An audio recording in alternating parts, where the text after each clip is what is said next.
Boa noite a todos. Muito obrigada por terem vindo essa noite.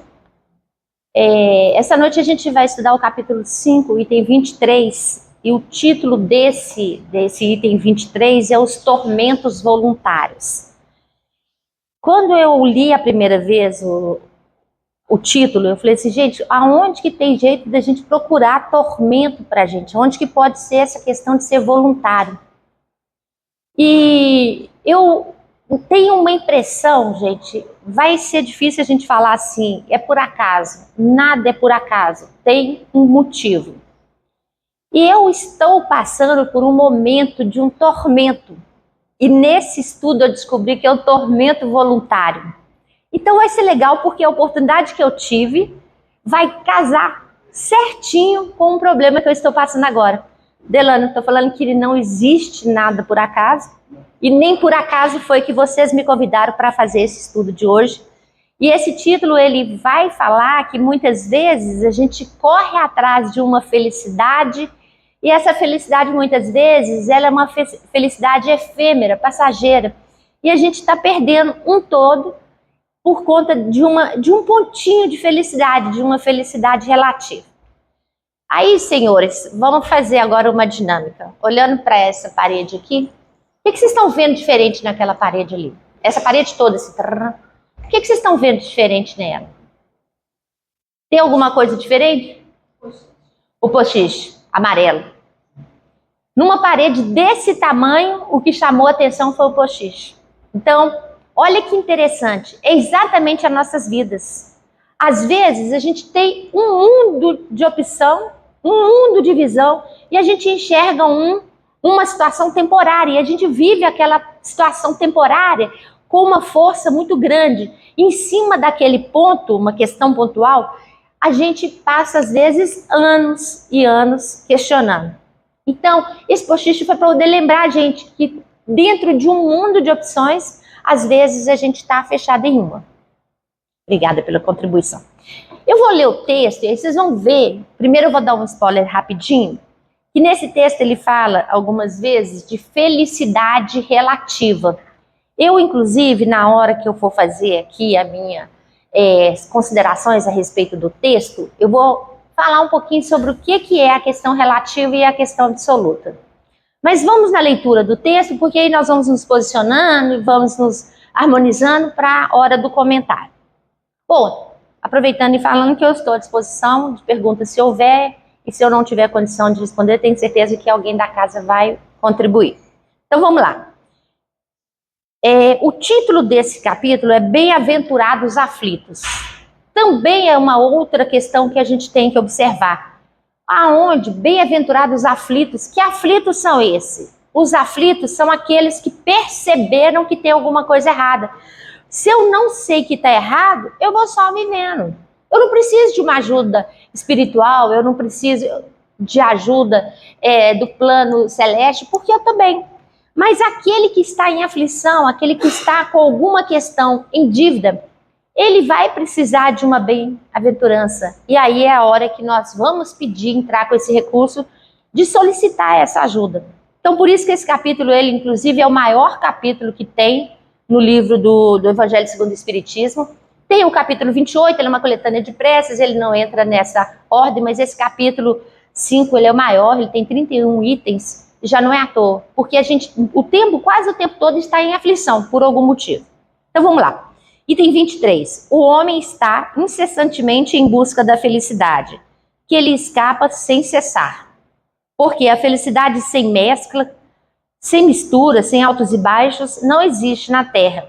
Entretanto, malgrado neste desprazer, as vicissitudes são eventos inesperados ou adversidades que formam o cortejo inevitável dessa vida, poderia ele, pelo menos, gozar de uma felicidade relativa.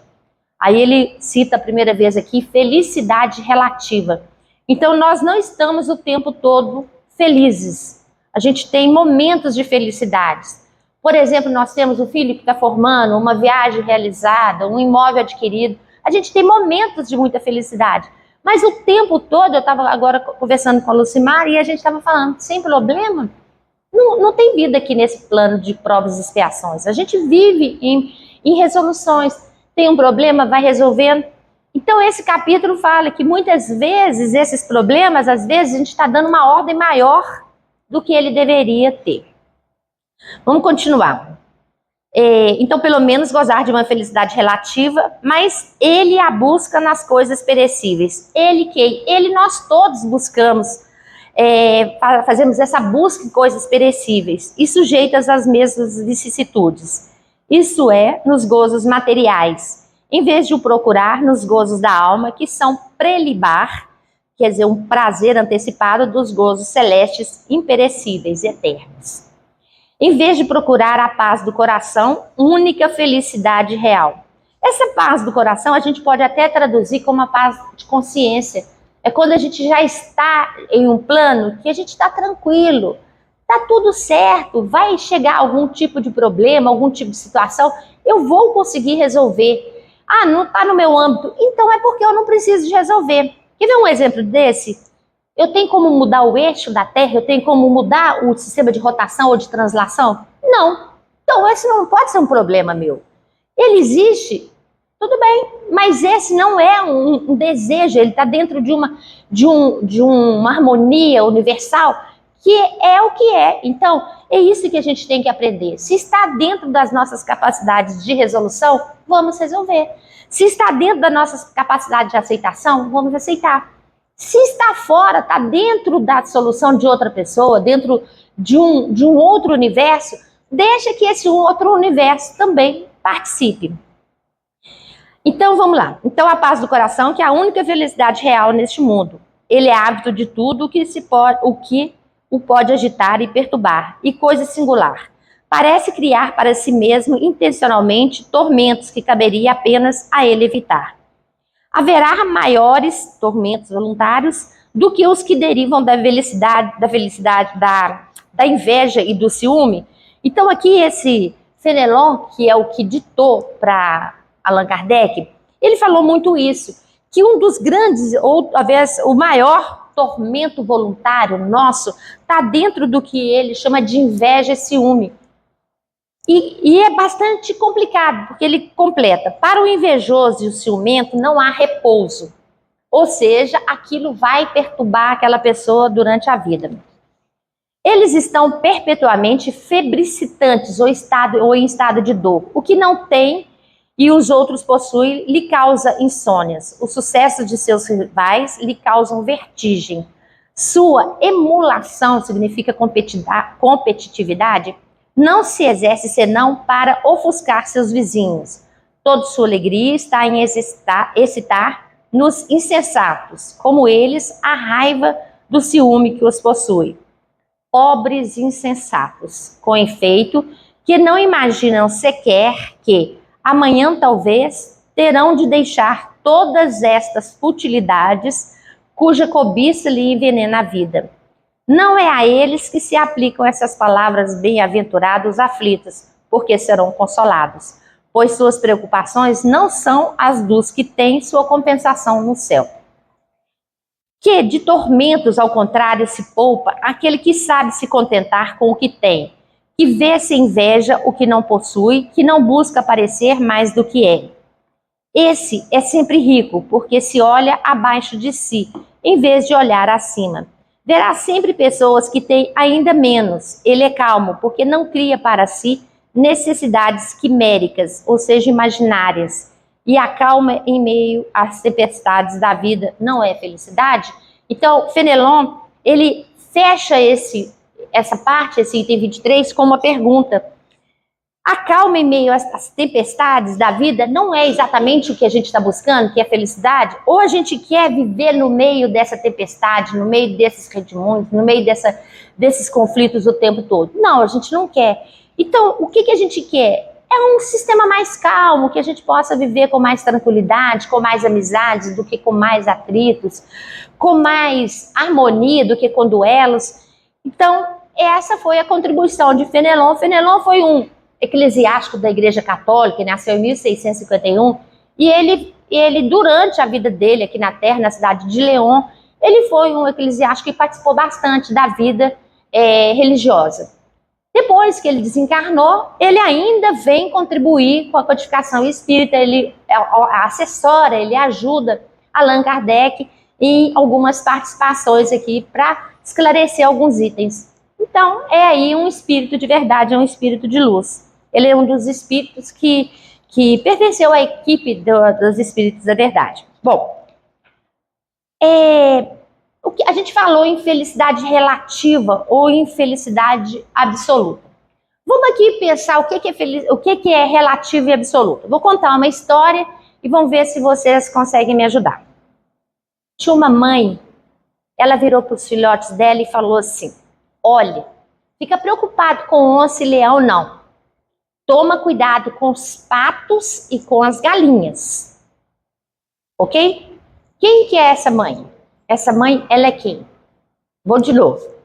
A mãe virou para os filhotinhos dela e falou assim: olha aqui, não fica preocupado com o leão, com o leopardo, com o elefante, com esses animais, não.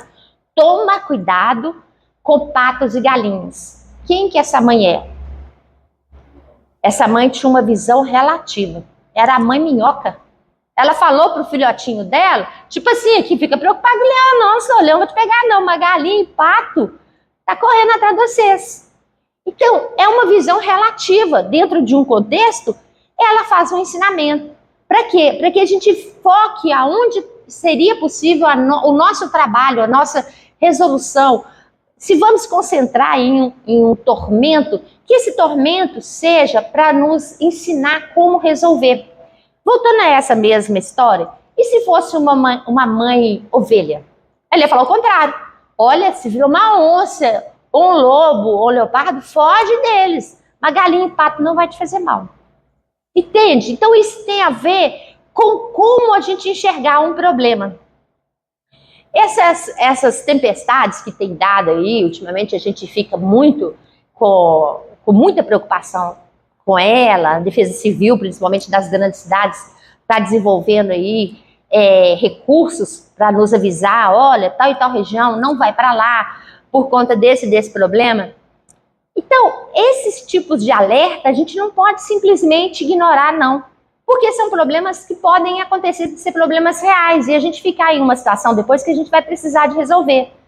Se eu banco e vou para a região, por exemplo, de Venda Nova, a Defesa Civil avisou, não vai para Venda Nova. Eu falei, que não vou, eu tenho que pegar um bolo de aniversário lá, mas eu vou sim.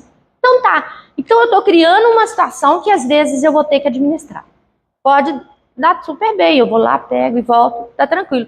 Mas eu empenho o risco nessa situação e esse empenho, ele pode me trazer algumas infelicidades. E o interessante é que esse item 23, ele tem a sequência no item 24. O item 24, ele é a infelicidade real, ou seja, eu passo por um tormento voluntário. Depois, já que eu banquei, que eu vou passar por esse tormento voluntário, depois eu tenho uma infelicidade real. Então, eu quero ir para esse próximo item aqui pensando em uma infelicidade, não quero, acho que ninguém quer aqui. A gente quer exatamente o contrário disso, quero entender como que as coisas estão funcionando, como que as coisas podem ser resolvidas, para que a gente não entre em um loop, entrar dentro de um labirinto e depois como que resolve. Falei que eu estava vivendo um momento, essa semana, principalmente uns 10 dias para cá, eu acho, gente, que só que eu não tinha telefone aqui no cantinho que eu não liguei. Eu liguei para todo mundo.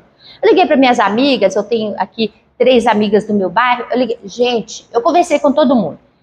Vai acontecer o rodoanel nas terras do meu pai, eu não queria que acontecesse, essa semana chegou que não vai passar só nas terras, ele vai pegar todas as edificações, o pomar, as bananeiras, toda a faixa que tem da roça vai ser pega no rodoanel.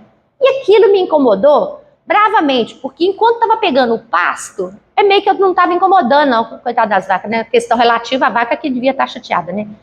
Mas isso me incomodou muito, eu estava em extrema agonia. E foi muito interessante que logo que eu recebi o convite do cantinho, imediatamente eu peguei o livro para recordar como que era, e a gente começa a ter uma visão do seu atual com o que está sendo proposto aqui no livro. Eu falei, gente, nada mais é que está escrito aqui do que eu estou passando. Eu estou colocando mais força, mais empenho na infelicidade do que na felicidade. Ou seja, eu estava enxergando só um post-it amarelinho. Eu não enxerguei a parede, não. As possibilidades que vão acontecer naquela região, quantas mortes podem ser evitadas por conta do Rodoanel. E são coisas que a gente só pensa no umbigo, né? Só pensa naquela parte do que está sendo afetado de imediato. E aí eu comecei a abrir outras possibilidades de pensamento. Olha, o Estado vai conseguir fazer mais negócios, é possível que a gente tenha esse gargalho que tenha na produção nossa da 381 seja modificado. Gente, então no final, eu tenho aí uns 4 dias para cá pensando, por que eu não pensei nisso? Por que eu só pensei nas bananeiras e na roça? Porque eu estava pensando em um único ponto. E foi muito engraçado, porque eu estava dentro das explicações aqui, dentro da proposta de Fenelon, eu fiquei desse jeito. Eu falei assim, gente, tem tanta coisa que pode ser feitas agora que não cabe um sofrimento dessa ordem, porque nada vai fazer a gente impedir um crescimento de uma ordem estatual, que é essa proposta de uma rodovia de mais ou menos 100 quilômetros. Não vai ter sitiante nenhum. Então tá bom, se não está dentro da minha alçada, se eu não consigo mudar a rotação nem a translação, o que eu tenho que fazer? Oi? Tá bom, se não depende de mim, não depende de mim. Então, outras pessoas também serão beneficiadas. Ninguém está falando que vai pegar a terra de ninguém de graça, não. Nessa parte, ninguém falou isso aí. Possivelmente, todas as pessoas que forem, vai ter ali a indenização. Esse valor de indenização, hora nenhuma, ninguém vai comprar a terra no valor que você quer vender. Não vai ter isso. Vai ter uma negociação para lá, outra para cá. E lembrando que um dos primeiros donos daquele sítio nosso lá foram os dinossauros. Né? Então aquilo ali já passou na mão de tanta gente, vai passar em mão de muito mais gente. Para que está sendo, eu estou falando isso aqui? Porque a semana inteira eu falei sobre esse assunto, eu vivi esse assunto, e a partir desse momento em que a gente faz essa retrospecção, assim, essa retrospectiva de repensar melhor as atitudes, como que esses tormentos voluntários, eles são criados por nós mesmos. Até coloquei esse texto aqui. Tormentos voluntários são aqueles tormentos criados por nós mesmos por procurarmos a felicidade nas coisas materiais, por fazermos o que não deveríamos, por falar o que não poderíamos, por alimentarmos em nós mesmos sentimentos que contradizem os princípios de amor e caridade ensinados por Jesus. Então, em muitas vezes, nós contradizemos o que Jesus está ensinando. Tenha calma, tenha ponderação, acredite, ora, vigia, está tudo certo. Não é para apavorar com qualquer situação de problema, tenta resolver. E assim, vamos caminhando. O homem está sempre em busca da felicidade, mas ela escapa em nossas mãos a todo momento. Não é que ela escapa, é porque a gente está criando uma felicidade líquida. Na verdade, a modinha agora é falar sobre amizade líquida, mas eu estou usando a felicidade líquida. É aquela que você põe rapidinho, ela escorre entre os dedos. Porque essa felicidade, ela não está real, ela não está compactada. A gente está criando felicidade em coisas que rapidamente vão passar. Ah, eu quero muito o iPhone 16. Ok, comprei, agora eu já não quero mais. Está me dando trabalho, tá isso e aquilo. Muitas vezes a gente tem uma vontade incrível de alguma coisa, na hora que você tem aquela alguma coisa, a felicidade passou, agora eu quero uma outra coisa. E assim a gente vai. E às vezes a gente vai criando principalmente nós aqui da sociedade capitalista, desejos efêmeros. A gente cria um desejo rápido, um outro desejo, assim que tem, a gente tem outro desejo. A gente não contenta com aquela realização para transformar em felicidade, não. A gente está fazendo aquilo fragmentado, quase que líquido, e no final estamos sem contexto, sem valor. Estava falando que a modinha ia falar sobre amizade líquida.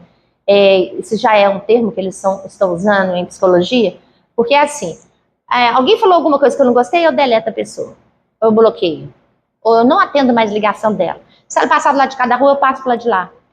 Então, às vezes a gente não está disposto a cativar um pouco mais, a conversar um pouco mais, a promover um pouco mais. Qualquer coisa, dá a impressão que eu tenho assim, um mundo de amigos, né? Eu posso deletar esse que eu tô cheia de amigos. Inclusive no nosso culto do lar essa semana a gente conversou sobre isso. Como que tem sido difícil fazer amizades. E dessas amizades, como tem sido difícil manter esses amigos. E fora que tem muitos que nem amigo quer ser. Tem muitos que ele quer temporariamente fazer parte daquela comunidade ali só porque dá visibilidade. Então, vamos supor, uma pessoa lá tem 1 milhão de seguidores. Nossa, tem que fazer parte daquela comunidade para eu também ser vista por 1 milhão de pessoas. Opa, quem que é esse 1 milhão de pessoas? Às vezes não tem nada a ver com a gente, com a essência nossa, com o que a gente quer. Então, esse tem sido um momento, esse momento de busca momentânea, talvez até mesmo nesse tormento que a gente fica criando. Nossa, o meu amigo, eu estava olhando lá no Instagram dele, ele tem 400 seguidores, eu estou só com 20. Não é? Então, para a gente ficar aí um pouco mais atento, que às vezes isso aí também não quer dizer nada. Nada. Quer dizer só que talvez você tenha 20 filé, daqueles assim, super legal de ser amigo. Melhor do que ter 500 ou 1 milhão, você nem sabe qual que é a proposta. Na questão 727 do Livro dos Espíritos, que na verdade é o segundo tempo que estudo o Livro dos Espíritos, mas vou mencionar aqui, ele fala das leis morais, no capítulo 5 da Lei de Conservação. Privações voluntárias. Na questão 727. Se não se devem criar sofrimentos voluntários que não têm nenhuma utilidade para outrem, devemos procurar nos preservar daqueles que prevemos ou que nos ameaçam. Então a pergunta é o seguinte, se não se deve criar sofrimentos voluntários, então ele já está afirmando, não é bom criar sofrimentos voluntários, isso é ruim. Então tá, e que esse sofrimento voluntário não vai ter utilidade nenhuma, porque tem um outro tipo de sofrimento, gente, que é voluntário. Por exemplo, eu estou vendo pegar fogo ali no cantinho, muita gente precisando de socorro, eu vou partir para um sofrimento voluntário, eu vou enfrentar as chamas, eu vou enfrentar aquele problema, porque eu tenho um objetivo maior, que é tentar salvar alguém. Talvez aí eu tenha um sofrimento voluntário para um tipo de ação. São coisas, tá vendo, desde que a gente começou a conversar aqui, tem vários tipos de sofrimentos voluntários. Bom, mas se esse aqui ele fala, se não tem utilidade nenhuma, esse sofrimento voluntário não tiver utilidade nenhuma, devemos procurar nos preservar daqueles que prevemos ou que nos ameaçam com esse sofrimento voluntário? Então tá, aí ele fala, será que a gente tem que, deixar de lado, não participar muito da vida daquela pessoa que de uma certa forma está nos ameaçando? Aí a resposta que vem no Livro dos Espíritos. O instinto de conservação foi dado a todos os seres contra os perigos e os sofrimentos. Então, é nosso direito nos preservar fisicamente, moralmente. É legal de ter essa preocupação de preservação, inclusive de preservar os bens materiais. Eu citei a questão nossa lá do Rodoanel. Não está errado ter a preocupação, só ela não pode ser a preocupação maior. Ela não pode consumir nossos dias. Ela tem que ser uma preocupação. Dia tal vai ter uma reunião, vamos para a reunião. Marcou uma outra reunião, vamos para outra reunião. E isso faria parte de uma vivência de negociações de uma determinada situação. Tranquilo. Agora, simplesmente pensar que dentro do Instituto de Conservação vai aparecer um animal aqui selvagem. O que eu tenho que fazer? Correr, né, gente? Não é possível que eu aqui vou sair enfrentando todas as feras. Então, o que ele fala? O instinto de conservação foi dado a todos os seres contra os perigos e os sofrimentos. Não é errado a gente pensar nessa preservação, nos preservar do mal. É importante a gente também ter esses olhos para a gente não ficar aí sendo o valentão da história, sendo que em muitas situações o legal é não duelar. Repreenda vosso espírito e não vosso corpo. Então, quando a gente pensa, por exemplo, eu vou pegar uma chibata, né, aquelas autoflagelações, aquilo ali eu estou punindo o meu corpo, não estou acrescentando nada, criando um sofrimento, um tormento voluntário, e está acrescentando o quê? Nada, ainda por cima eu não estou preservando o que Deus nos deu em nossa guarda, que a gente tem que guardar, que é nosso corpo. Então, temos que saber separar as situações para a gente conviver melhor com essas intempéries. Eles chamam até mesclas, né? As mesclas da vida. Uma hora a gente está bem, uma hora a gente não está tão bem. Como que a gente vai resolver isso aí? Completando, sufocai vosso egoísmo semelhante a uma serpente que vos tortura o coração. E fareis mais pelo vosso adiantamento que pelos rigores que não são mais deste século. Os rigores é aquilo que eu falei, uma autoflagelação, um flagelo que não tem sentido. Eu vou ficar aqui vestido de luto aqui 40 anos porque o meu marido morreu. Não cabe mais isso. Já deu para perceber que a gente tem uma outra questão que a gente tem que pensar muito, que é a questão espiritual, muito mais do que punir o nosso corpo, muito mais do que punir a nossa carne. Os sofrimentos voluntários criam em nossos caminhos espinhos que nos inquietam no futuro. Se já sabemos dessa verdade, é bom que não caiamos em novas tentações. Então, no meu caso, a partir do dia que eu fui convidada, que eu vou ficar mais atenta com relação às propostas de como que a gente lida, com que pelo menos devemos lidar com esses sentimentos, com esses sofrimentos. Ele fala aqui, no passado distante eram muito usados esses métodos de castigar o corpo para a elevação da alma, porém, compreendendo a doutrina dos espíritos, que é a mesma doutrina de Jesus, isso não tem mais sentido.